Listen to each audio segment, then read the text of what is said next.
अरियो बुलबुल की बच्ची, जरा अपने शरारती बेटे को लेके घर से बाहर तो आ। क्या हो गया है गोरी, क्या कान के पर्दे फाड़ोगी? मेरे घर के पास बैठ के इतना शोर क्यों डाल रही हो?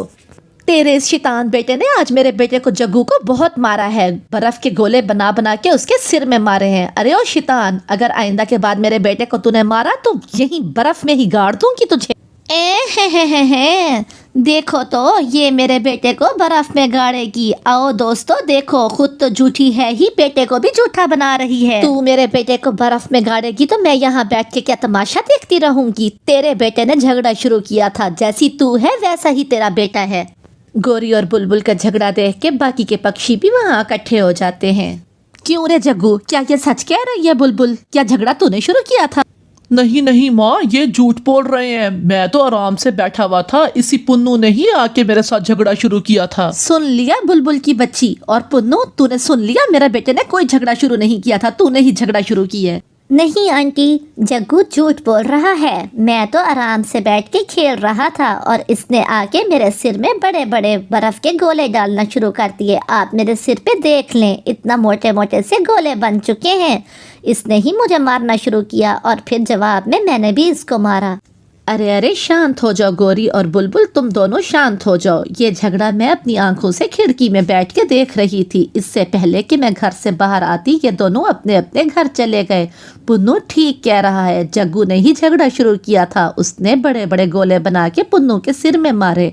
जग्गू के बच्चे, अब तुझे मुझसे कोई नहीं बचा सकता। चल घर में तुझे बताती हूँ चल के। चलो रे बाकी के पक्षियों, यहाँ कोई तमाशा लगा है, तुम लोग भी अपने अपने घरों को जाओ। इधर रात हो जाती है, सारे पक्षी अपने अपने घरों में चले जाते हैं।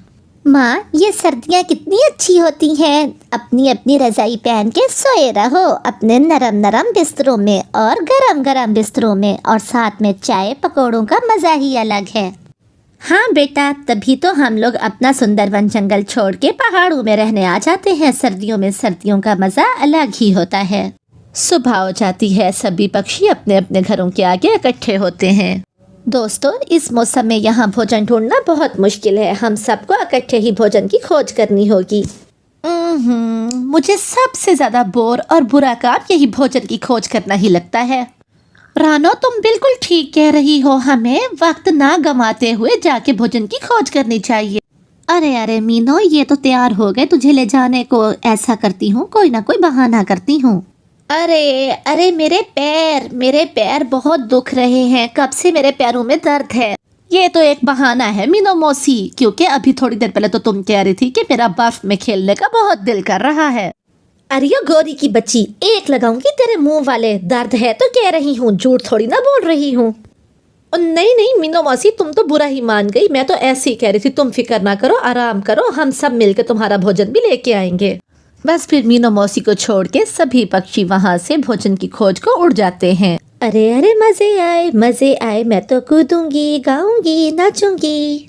इधर पक्षियों को उड़ते उड़ते काफी देर हो गई होती है। वो आगे जाके एक बड़े पेड़ को देखते हैं और बड़े पेड़ को देखते ही वो आराम करने के लिए उस पेड़ पे बैठ जाते हैं। ओफो, थक गई मैं तो। इतनी देर उड़ने के बाद भी हमें भोजन नहीं मिला। मुझे लगता है हमें लौटना चाहिए। लेकिन अगर घर लौट गए तो खाएंगे क्या? अभी तो हमें कोई किस्म का अनाज मिला ही नहीं। गोरी ठीक कहती है दोस्तों, शाम हो गई है, लौटते लौटते रात हो जाएगी।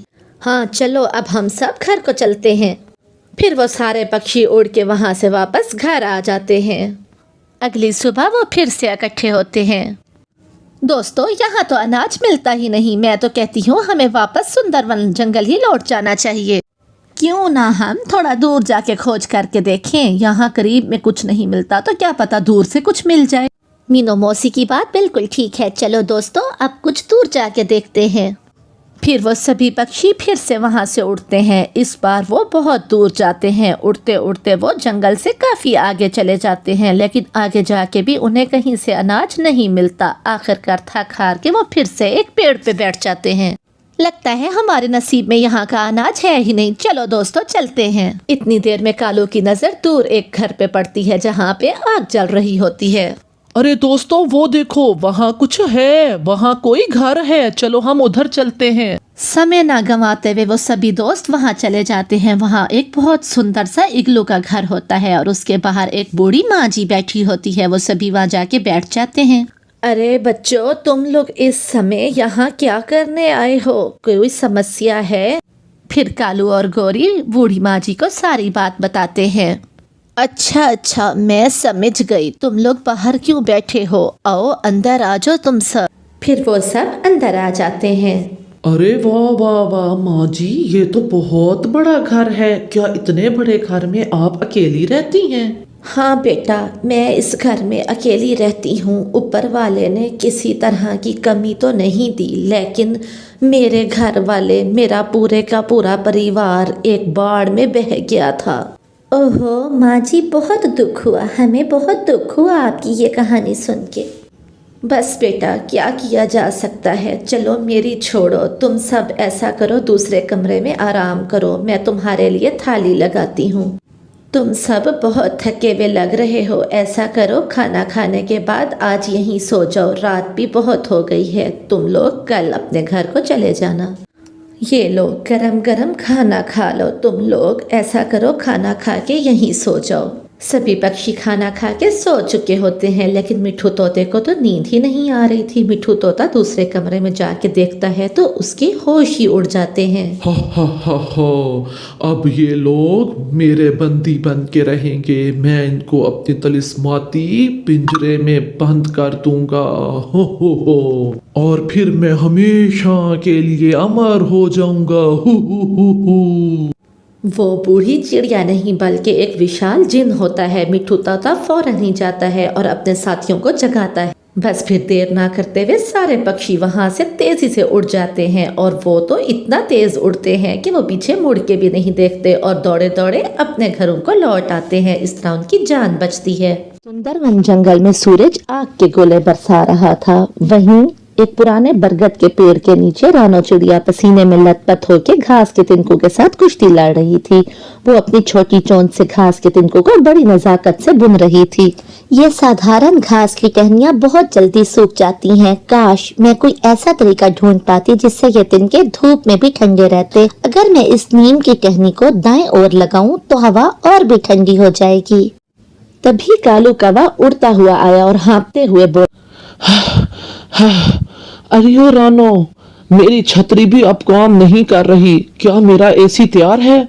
कल रात तो गर्मी के मारे मेरी काएं भी ढंग से नहीं निकल रही थी। रानो, ओ रानो, जल्दी कर भाई, अब मजीद सहन नहीं होता। बस कालू भैया, 2 टांके ही बाकी हैं। आप तो जानते हैं कि मैं पहले घास को नदी के पानी में भिगोती हूँ, उसके बाद बुनती हूँ ताकि ठंडक बनी रहे। अरे रानो, तेरे काम के चर्चे तो दूसरे जंगल तक फैल गए हैं, इसमें तो कोई शक नहीं। तेरा काम जैसा काम तो किसी का भी नहीं होता। कालू भैया, ऐसी बात नहीं है। आप सब मेरे परिवार के जैसे हैं। बेशक मेहनत मेरी होती है, लेकिन बरकत आप सबकी दुआओं से होती है। सबसे सूखे और ऊंचे पेड़ पे बैठा बुल्ला चील ये सब नजारा देख रहा था। मैं इस जंगल का राजा हूँ, लेकिन मुझे तो कोई पूछता ही नहीं। हर कोई रानो रानो कर रहा है। नहीं, ऐसा नहीं हो सकता। अगर रानो ने इस जंगल की गर्मी खत्म कर दी तो मेरी दहशत और मेरे रोब तले कौन आएगा? मैं आज ही ये सारे एसी नष्ट कर दूंगा। मैं आज ही ये सब कुछ खत्म कर दूंगा। फिर मैं देखूंगा कि कैसे हर कोई रानो रानो करता है। रात हो जाती है। रानो चिड़िया भी अपनी थकावट खत्म करने के लिए कुछ देर के लिए सो जाती है। रानो चिड़िया अपने घोंसले में सोई होती है कि ऊपर से एक काला साया उतरता है। बुल्ला चील ऊपर से उतरता है और आके वो अपने तेज पंजों से और अपनी तेज चोंचों से उसके एसी नष्ट करने लगता है। हा, अब रानो चिड़िया की सिसकियों से ये जंगल गूंज उठेगा। सुबह का सूरज रानो चिड़िया की बर्बादी दिखाएगा। रात गुजर जाती है और सूरज निकल आता है। जैसे ही पहली किरण रानो चिड़िया पे पड़ती है तो वो भी जाग जाती है। चल रानो, काम पे लग जा, बहुत सो लिया तूने। जैसे ही रानो चिड़िया बाहर आती है तो वो अपने टूटे हुए एसी को देख के बहुत रोती है। पूरा जंगल वाकई ही उसकी सिसकियों से गूंज उठता है। ये क्या हुआ? मैंने तो कभी किसी के साथ कुछ बुरा नहीं किया था। मेरे साथ ऐसा किसने किया? मिठू तोता कालू कौवा भी अपना सामान लेने के लिए वहाँ आ जाते हैं। ये सब क्या है चिड़िया? मेरा एसी कहाँ है? कालू भैया, पता नहीं किसने रात को मेरे सारे एसी तोड़ दिए। ये देखिए, मेरा एक एक दिन का बिखेर दिया। झूठ, सरासर झूठ। ये सब काम ना करने का एक बहाना है। तुम हमारे पैसे हड़पना चाहती हो। ऐसी बात नहीं है मिठू भैया, आप मुझे कुछ समय दीजिए, मैं फिर से बना दूंगी। समय? कैसा समय? आज के आज शाम तक अगर हमारे एसी हमें ना मिले तो हम तुम्हें धक्के मार के इस जंगल से निकाल देंगे। हमारा घोंसला तंदूर बना हुआ है, हर तरफ लू चल रही है और तुम समय मांग रही हो। ऐसे लड़ते झगड़ते हुए वो पक्षी वहां से चले जाते हैं और रानो चिड़िया पीछे बैठ के रोती रहती है। उसे अपनी गरीबी और अपनी बेबसी पे तरस आ रहा था। वहीं तेज हवा चलती है और फिर एक खूबसूरत सी सुंदर सी परी प्रकट होती है।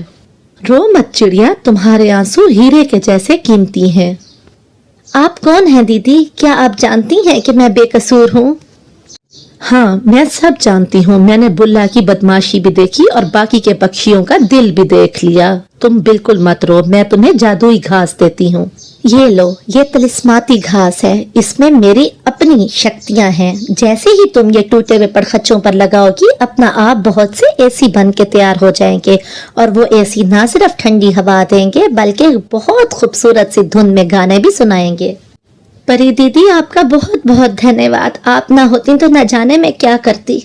बस फिर जैसे ही चिड़िया एसियों के ऊपर से वो घास डालती है तो वो फटाफट से एक के बाद दूसरे खूबसूरत से एसी तैयार हो जाते हैं। तुम फिक्र मत करो रानो चिड़िया, हम इतना मजबूत बने हैं, इतने मजबूत बने हैं कि लोहे की चोंच भी हमें तोड़ ना पाएगी। पक्षियों, सारे पक्षी, तोता भैया आइए, जरा इधर आइए। सारे पक्षी वहां पे पहुंच जाते हैं।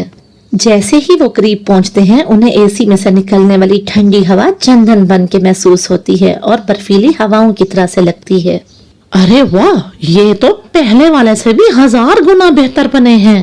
अरे हाँ चिड़िया, ऐसी हवा तो मैंने स्वर्ग के बारे में सुनी थी और इतनी ठंडी हवा। हमें माफ कर दो चिड़िया, हमने तुम पर बिला वजह शक किया। तुम तो जादू करने निकली चिड़िया, हमें माफ कर दो, हमने तुम पर वाकई बहुत शक किया था। बुल्ला चील फिर से हमले की नियत से आता है। मैं इन्हें फिर से तोड़ दूंगा, मैं इन्हें खत्म कर दूंगा। जैसे ही बुल्ला चील ने उनको तोड़ने की कोशिश की तो एक तेज रोशनी निकली और तेज करंट के झटके से बुल्ला चील दूर जा गिरा। अरे अरे, मेरे पंख जल गए, मुझे माफ कर दो। अब मैं कभी किसी के साथ बुरा नहीं करूंगा। जंगल में जश्न का समा था। रानो चिड़िया अब गरीब नहीं रही थी। हर कोई उसके हुनर की दादें दे रहा था।